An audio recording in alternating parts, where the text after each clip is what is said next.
You're listening to The Secrets of Doctor Who, where we discuss everything about the hit BBC series Doctor Who, and today we're discussing the 12th Doctor story, Under the Lake. I'm Dom Bettinelli, and joining me today on the panel is Father Cory Sticha. Hey, Father. Howdy, but we're not going under the sea? I was going to try singing it, but nobody wants to hear that. I thought about it too, but no, I don't know it well enough. I'm going to offend some Jamaicans with my terrible accent. And folks will notice Jimmy's not with us this week, so we'll trudge along without Jimmy, but he'll be back in a couple weeks.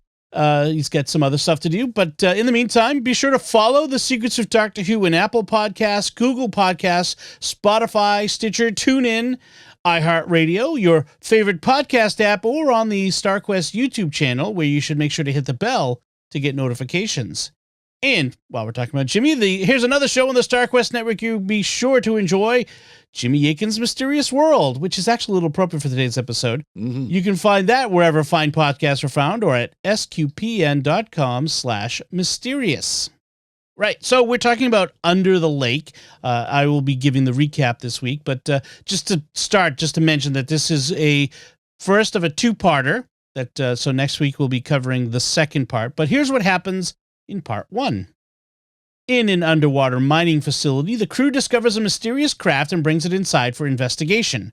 While exploring the craft, they accidentally activate its engines and are forced to retreat, leaving their captain, Moran, behind, presumably dead.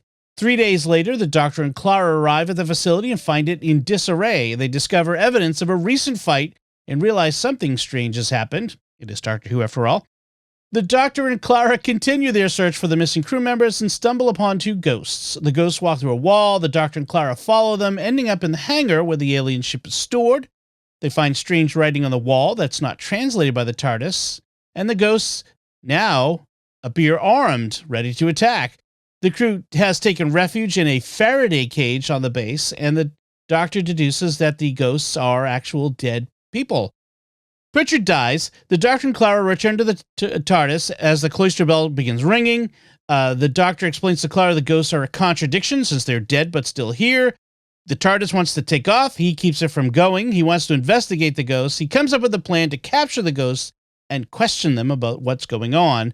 They are successful, find out that they are repeating the same 4 words over and over, which leads them to an old church under the lake, where they find a suspended stasis chamber, and the Doctor can't open the chamber, but he comes up with a plan to get them to reveal their plan, and then he ends up apparently dead at the end. He ends up traveling through time. Yeah, Jimmy's better at this than I am, obviously. So, well, there's an art to creating these summaries that Jimmy has down. Now, you've got to acknowledge he's got it. He does it very well, much better than I do. So I'm gonna have to do a little bit better job of doing these summaries. But it's hard to summarize without sucking up all of the conversation and discussion afterwards. But anyway, so overall first impression, Father Cory, of Under the Lake. Running around in corridors under a lake. Yeah, we were discussing before we started recording about, our impressions when we first watched this, and I think we both kind of agreed that it was just kind of meh and confusing. Well, I don't find it as confusing as it was, but I still kind of find it meh. Yeah. Yeah, I remember the first time watching these 2 episodes, Under the Lake and Before the Flood, and finding them both kind of like the whole story, the complete story, a little confusing because it's told out of order. Like the next episode takes place, a century or something in the past, like in 1980 or something like that, and it was kind of weird, and I wasn't understanding how they were connected and that sort of thing. I remember now watching it again, knowing how it will end, and that the second part is connected to this one, it was a little less confusing. I'll be curious I haven't watched the second one again yet. Yeah. But I'll be curious to see if that one's any less confusing, if the whole story as a whole is less confusing. But there isn't a lot that happens to this. I mean, I read that the summary, but really it's a lot of running around in corridors, wondering why these ghosts are trying to kill us. And so And there's a literal scene where they're running around the corridors with the ghost chasing them and doing it on purpose. So I mean, Right. that's about as running around in corridors as you can get. Yes.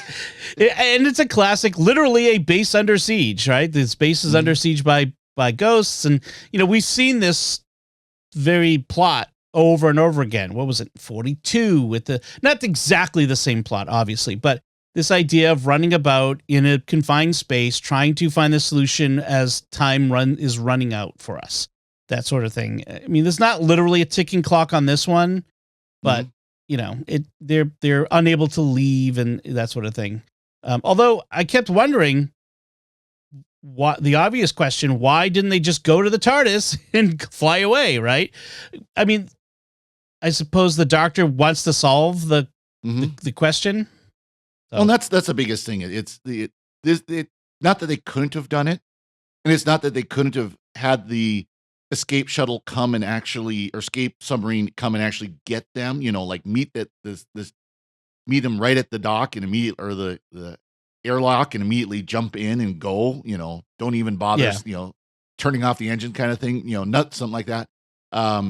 It was the Doctor wanted to solve what was going on. I mean, that's really true. What it was. First of all, it's because there are no ghosts, and also now there are ghosts. And if I remember correctly, the answer is there are no ghosts. This is something else. Right. And I think, again, one of the hints that I think I remember is it has something to do with the electromagnetic signature of the ship that they found. It's something because it's they talk about in this one where the ghosts, quote unquote, don't come out during the day cycle because everything's powered up and there's magnetic locks that are being recycled and things like that. That doesn't happen at night. So things like that. Right. That would interfere with them. Sorry. Yeah, and that would kind of go to the ending where the Doctor is apparently dead and a ghost, but he's, it will obviously turn out that he's not dead. Sorry, that's not really a spoiler. The Doctor's not dead. Yeah, this has been long enough. Spoiler season is over. yeah. But even then, I mean, it's the Doctor's not dead. So, it's this electromagnetic imaging based on the thing in the eye and that whole thing. I do remember that much. Although, if you want to hear more about ghosts, you can go to Jimmy Akin's Mysterious World. Episode 1 was about ghosts, and we've had other episodes recently about ghosts as well. For Catholics, ghosts are not incompatible with the Catholic faith. In fact, there are ghosts talked about in the Bible. So, this was a story written by Toby Whithouse, who's written quite a number of Doctor Who stories. I think the one that stands out for me is no, he was actually in that one. The one where the first Doctor, where this Twice 12th Upon Doctor, a Time. Twice Upon a Time. He actually was in that in a minor role. That's right. He didn't write that one. Yeah, he was the German soldier in that one. Yeah, that's right. I'm not going to say that I didn't like any of his. I mean, as I recall, he's one that I find to be kind of hit or miss, where he's got some good stuff. Okay, so he wrote School Reunion, the Sarah Jane. That was pretty good. That was a good one. Vampires of Venice, God Complex. That was Town Jimmy Called hates that Mercy. Town Called Mercy. That was awful. So Lie of the Land. So I don't remember that one. Yeah, I don't either. I'm going to look at it here real quick. I don't remember that one either. Even just kind of glancing at it. Oh, that's the one with the alternate history. Remember the aliens had taken over and with Bill and Nardole. I don't remember it. That shows how bad it was. Probably. I mean, between Town Called Mercy and the God Complex. I mean, the Town Called Mercy, I didn't think it was horrible. There was parts of it I liked. The God Complex was annoying and I know Jimmy hated that one. So, that I remember his reaction. That was pretty strong. But so he doesn't have a great track record here. He's kind of, like I said, kind of hit or miss. Yeah. This is just, like I said, kind of a meh one. So, right.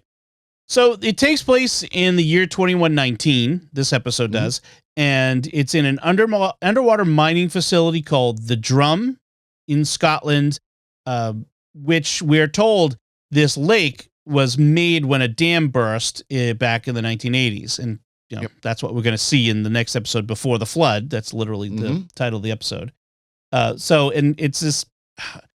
It's kind of weird. It's sort of like they're a military crew, but it's a mining facility, like a commercial mining facility. Kind of weird. Yeah, it's. The guy, that Pritchard, who was the representative from the company, makes it sound like this is a contract organization by the military, because this was a military site. This was a military base back at the time. So it's possible it's still owned by the military and still run by the military. Okay, and so but then the company coordinates with them or provided the actual facilities, or it's kind of weird.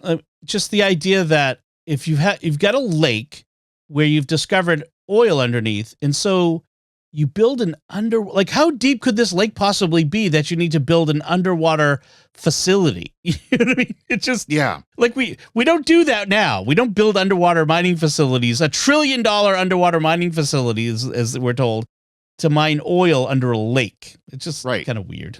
Well, and I wonder, part of that is, of course you had to have the underwater facility. Now, why they wouldn't have done like under the ocean or something like that?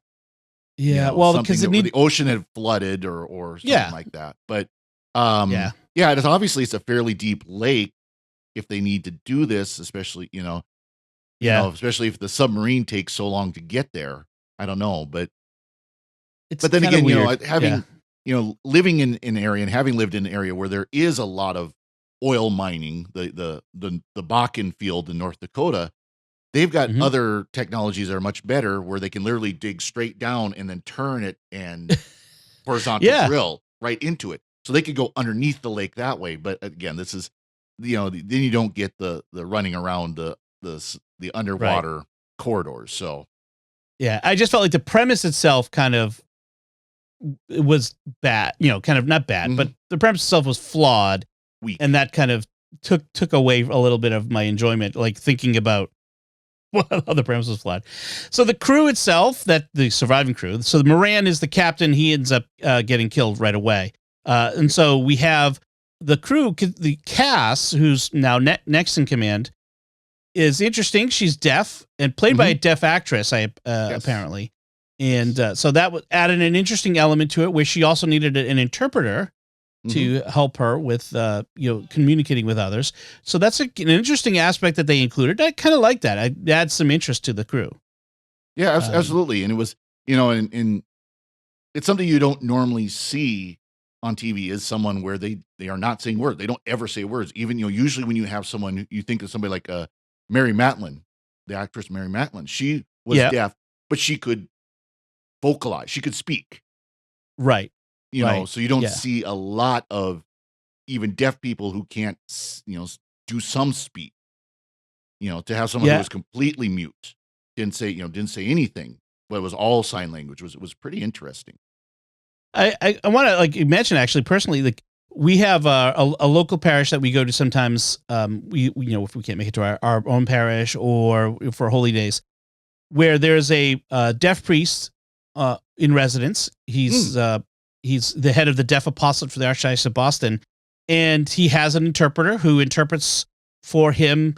She sits in the front pew and she does the sign, and she reads his signs and vocalizes the prayers and homily, and also signs back to him the responses for the people, which is kind of interesting, and also interesting to see him celebrate Mass one-handed while he's signing the prayers of consecration. He's holding the host in one hand and signing with the other. Yeah, it's kind of wild. Interesting. There's the combinations made. Yeah, it's that would be kind of interesting, because I thought usually sign language typically used both hands, but I suppose maybe there is a variant of it that for if your one hand is occupied, right? I mean, you can certainly could spell with one hand, which is the big thing. So it's kind of it's interesting to see and experience, and I find I enjoy the experience of going to his masses. First, he's a very good preacher, but also just because it's another language, it's a visual language. I have to pay attention even more. I mean, his homilies are good anyway, and I try to pay attention to all masses I go to. But because you're trying to get more out of it, it's because it's in literally another language. It's kind of fascinating. So we actually had a similar situation like that with the priest who's now retired. I don't even know where he's at. I believe he's still alive, but I know he's retired. Where he had a major stroke, and it took away almost all of his ability to speak. He could speak, one or two words at a time, and it was even a struggle for that. But he could learn sign language. Oh wow! And so he had to. I don't know if he knew sign language before or if he had to learn it after. He would do the same thing. He would sign the mass, and then would have an interpreter who would basically read what he was saying. Now, I don't know. I don't think in her case she was an interpreter. I think she just had the text of the mass. Okay. Yeah. But same idea. Yeah. There had to be some theology developed on that. I mean, I don't want to get too much off on the tangent, but because the understanding was you have to say the words aloud. Right. And so this is a way of saying the words aloud, but by hands, not voice. Yep. So. Wow. That's cool. So back to Doctor Who. There is a whole thing. So when the Doctor and Clara show up, there's this whole thing where the TARDIS is upset. He keeps talking about how the TARDIS is upset and it wants to leave. And we eventually discover that it's upset because the ghosts are a kind of temporal paradox. Do you remember that being the case? There's something about them that's causing conflict with the TARDIS, and I think this does get developed, and remember correctly, in the second episode we find out why they're this paradox. But it's not made clear here, other than there's something about them that is really upsetting the TARDIS. At the beginning part, what kind of irritated me at this beginning part is they get out and they're almost giddy at having an adventure. Clara's like, "We're gonna have another adventure. Let's go have another adventure. I want to have another adventure." And it's just like, this is off-putting, but it builds up to the end of the season, actually. Right. And in fact, at one point in the episode, the Doctor kind of chastises Clara, like that she's going native, that she's becoming the Dr. Clara in a sense. He says, "There's only one room for me on this TARDIS, me." And so I gather that's what they're trying to do, is they're trying to build up this idea that Clara is going, like a lot of companions do, especially in New Who, or almost entirely New Who, they kind of become like the Doctor and have to be let go. Basically. You do see some of the classic companions start to take on aspects of the Doctor. You could think of something like Adric, where he learned how to fly the TARDIS, and even Nyssa, who kind of learned a little bit. And they get some of that. Ace, that was going to be one of the plot lines. Actually, she was going to potentially become a time lady, things like that. But not to the level you see in New Who, where Rose becomes that, and then Amy becomes that, and Clara becomes that, and right. And Donna, regular repeating famously. Donna literally becomes Dr. Donna. Yeah. That is because it's portrayed as a negative. It's not just they've learned some skills to be more useful companions. It's they become more like the Doctor in personality, and that's a problem. And that's kind of how it's portrayed. I wonder. I mean, it kind of creates this negative understanding of the Doctor, like that somehow being like the Doctor is bad. I don't know if it's something I'm not opposed to it, but I don't know. I mean, it's sort of, I guess it makes the Doctor, a little more gray, a little, we saw that with the Time Lord Victorious and the David Tennant, era, that there are aspects of being a Time Lord that can be bad. And maybe maybe it's good if we can get a little moral ambiguity into this character and make it more interesting and complex, I guess. Well, and it's part of this is the whole first season of Capaldi, Am I a Good Person? That whole struggling with that, which, got irritating. You mentioned Time Lord Victorious. And part of it too is these aren't Time Lords, and they don't have the thousands of years of experience that the Doctor has in this. Because, Right. compare the first Doctor and what he did compared to, Capaldi. And some of that is TV writing evolving from the 60s to today. But some of Yeah. that too is the character evolving from generation to generation to generation. Yeah. Yeah. I can see that. So one of the interesting aspects about this spaceship that was found under the lake is that it's mostly empty. It's got this interesting like spare white interior, like some Mhm. spaceship from the 70s. So it's very but what it does have is this scratched in writing that the TARDIS doesn't translate, and that whenever anyone looks at it, you see a weird white reflection of it in their eyeball. That's very Yep. clearly they're doing something there. And everybody ends up looking at it except for the sign language interpreter named Lun. His Mhm. Cass won't let him go inside the spaceship because it's too dangerous. And I think partly because if she loses him, she doesn't She's out have of luck. an Yeah. interpreter. Yeah. So there's and that plays that the fact that he doesn't go on board and look at the writing, we get a clue why that's important in this one. When the ghosts Yep. are chasing them all, he gets cornered, but the ghost doesn't kill him. Which Yeah, is they leave him alone because he hasn't been imprinted as this. We find out later as basically a transmitter. Every person that is killed and turned into a ghost is actually adding to the transmission. They're actually Right. boosting the signal of the transmission to point out where the ship crashed. Right. And yeah, it will turn out that it's like an SOS or a distress signal. So we have this weird writing the TARDIS can't translate. When the Doctor and Clara finally find the crew hiding in this Faraday cage at night, he does the psychic paper and it says he's from Unit, and they all recognize Unit. Yep. And in fact, at least one of them recognizes the Doctor. That it is the Doctor. Maybe didn't recognize this particular regeneration of the Doctor, but recognized Right. that it was the Doctor. Right. So yeah, so he's as a Unit member, they would be familiar with the Doctor. The Doctor at first rejects the idea that they're ghosts. Ghosts are impossible, and then gets weirdly excited when he changes his mind. Oh, there really are ghosts, and that this is so it's kind of a funny. He goes through this sort of transformation throughout the and that's one of the things I like about the Doctor is even when he's certain about a thing, he's willing to change his mind when presented with new evidence. Yeah. He's not stuffy and unable to change. So that's good. Well, and this again is the Doctor trying to figure out what's after death. We saw last season with was it last season or season before with Missy and last season heaven and the fake heaven, and that line about we're going to hell. It's like, no, I'm not telling you to go to hell. We're going to hell. Right. Right. Because he wants to find out what is really there.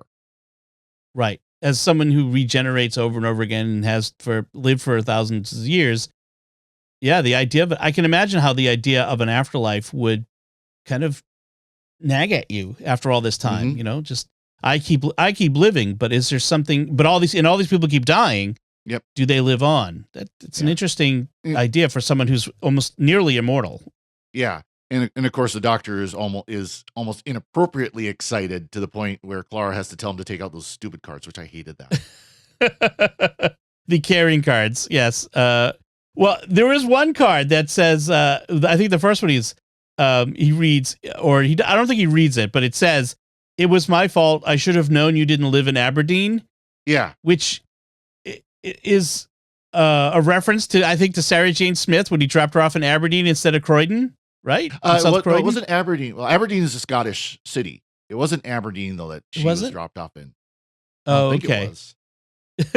But it would be a funny reference if they were. I think there was another Scotland reference. Right.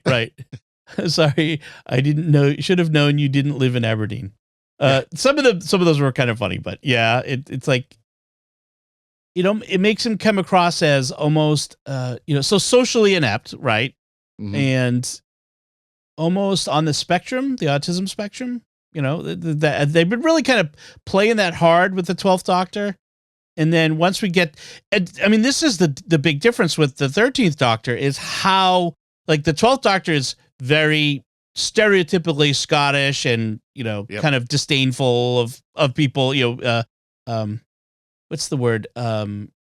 Misogynist? Not aloof. No, it's not misogynist. It's against women, but just against people in general. Like, just like, I can't even remember the word, but, he just doesn't like people in general. Whereas the 13th Doctor loves everybody. There's this huge contrast. So, yeah.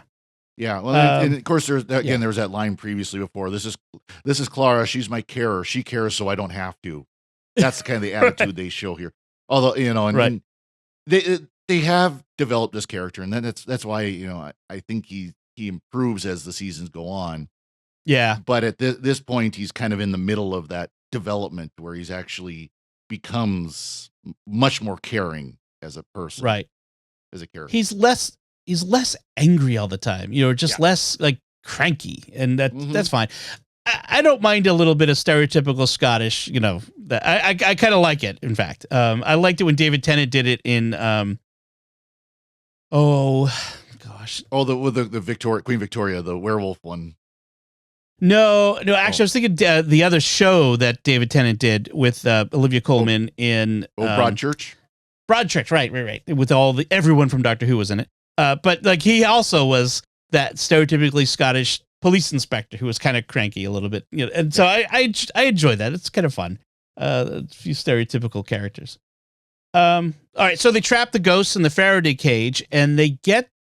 They're mouthing these words the whole time, and then this is where they finally figure out that the words are dark, sword, forsaken, temple, and and somehow they determine that this is coordinates, and the Doctor figures out that it's a way of saying something about the sword of Orion. The dark is space, Orion is the sword. I forget what Forsaken is, and temple is a church. Yeah, Forsaken, it translated to another word that basically meant planet. Oh, okay, yeah. So I can't remember, desolate or something like that, or right. And so they, so it's a way of coordinates. It kind of reminds me of that app. What 3 words? I don't know if you remember, if you've ever seen that. I haven't seen that one.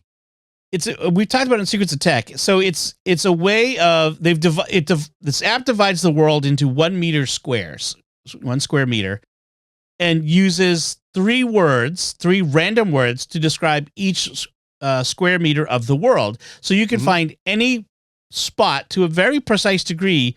You describe it using these 3 words that the app gives. And in fact, I've heard like in the UK that some like ambulance services or rescue services will be able to take those words and find you based on it, because GPS, like most phone GPS, is accurate within like 30, 40, 50, 100 meters. Yep. So if you're not, if it's a building or whatever, or something like that, it might be harder to find you. Whereas with this, they can find you in a much smaller place. So it's kind of what it reminded me of. So yeah, actually, that I remember hearing about that now. Yeah, I haven't seen it in a long time, but yeah, I remember hearing about it. This would have been. I mean, this came out in 2015. This was 15. Yeah, I wonder if I'm curious if they got the idea from this, or vice versa, or whatever. It's kind of funny. Anyway, so this is about when they figure out that the dead souls have been hijacked and turned into radio transmitters or signal boosters, and the others, the crew, this is what we talked about before. The crew, there's a submarine coming. They have to quarantine the base because it's clear that the ghosts have tricked the submarine to coming so they can gather up more souls to create more signal boosters.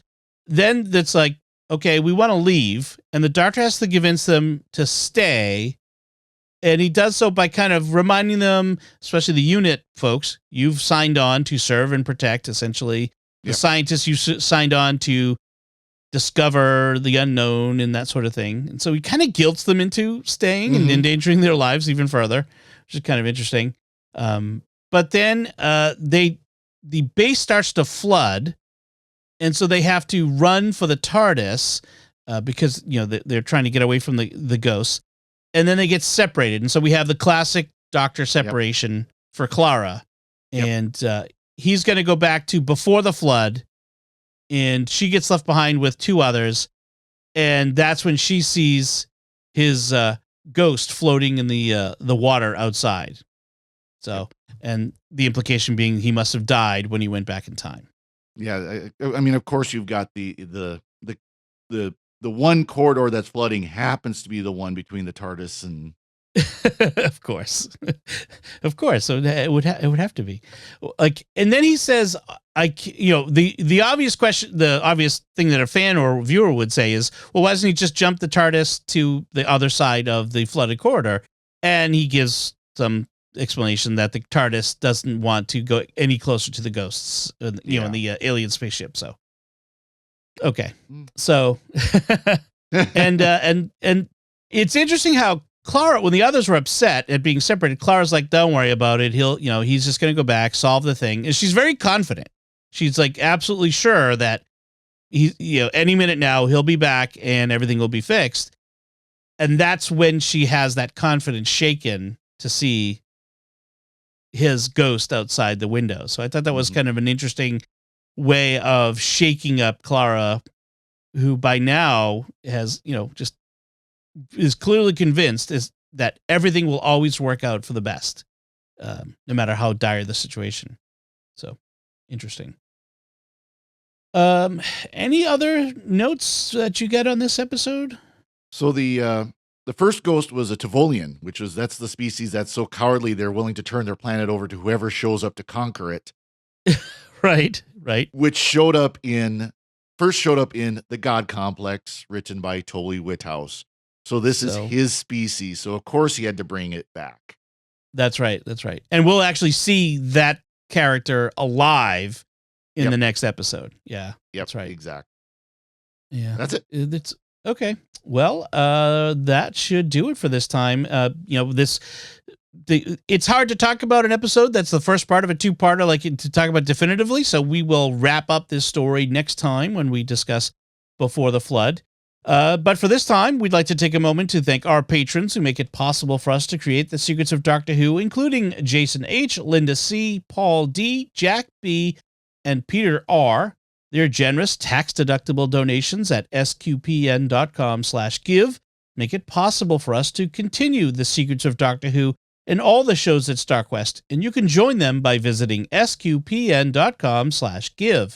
We'd also like to thank Victor Lambs, who edited this episode. So that's it from us.